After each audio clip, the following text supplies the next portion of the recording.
অন্তর্বর্তীকালীন সরকারকে বলতে চাই যে নাটক বন্ধ করেন। আজকে বিএনপিকে কটাক্ষ করে, বিএনপিকে উদ্দেশ্য করে যারা বিভিন্ন ধরনের কথা বলতে চায়, আমি একটা কথা আপনাদেরকে স্মরণ করে দিতে চাই। দেখবেন যারা মদের দোকানে মদ বিক্রি করে তারা কিন্তু মদ পান করে না, তারা মানুষকে মদ খাইয়ে মাতাল করে। ঠিক ঠিক না বেঠিক বলছি কথাটা?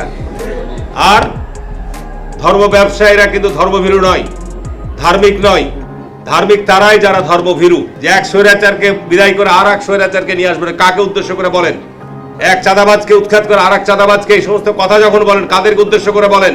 যখন বলে বাংলাদেশে একমাত্র তারাই এবং বাংলাদেশ সশস্ত্র বাহিনী তারাই নাকি দেশপ্রেমিক, আর বাংলাদেশে অন্য সব চোর বাটপার, এই কথাগুলো বলেছিল পাকিস্তানের ৭১ সালে যুদ্ধের সময় ওই রাজনৈতিক দলটি একই কথাই বলেছিল যে পাকিস্তান সেনাবাহিনী এবং আমরা ছাড়া আর কেউ দেশপ্রেমিক নয়। একই কথা তারাই ৫০-৫৩ বছর পর একই কথা তারা বলছে। কি কথাগুলো ঠিক না বেঠিক বলছি?